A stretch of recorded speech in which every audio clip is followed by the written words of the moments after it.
मेवाड़ की बेटी मीरा का जन्म। राजस्थान की धरती वीरों की धरती है। यह धरती भक्ति और त्याग की भी धरती है।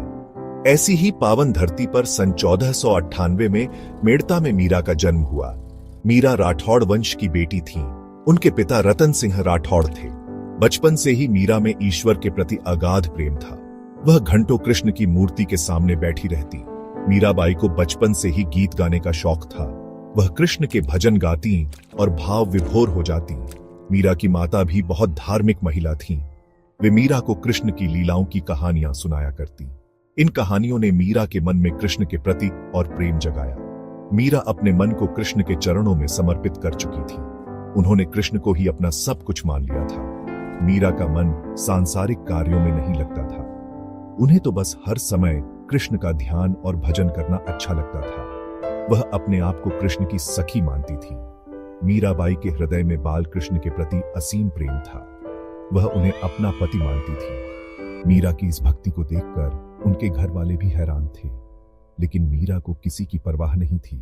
वे तो बस अपने कृष्ण में खोई रहती थी। मीराबाई का जीवन भक्ति और त्याग का अद्भुत उदाहरण है। कृष्ण से प्रेम, विवाह बंधन। मीरा अब बड़ी हो रही थी। उनके रूप और गुणों की चर्चा दूर दूर तक फैल गई थी। मेवाड़ के राजा राणा सांगा ने जब मीरा के बारे में सुना तो उन्होंने अपने पुत्र भोजराज के लिए उनका रिश्ता मांगा।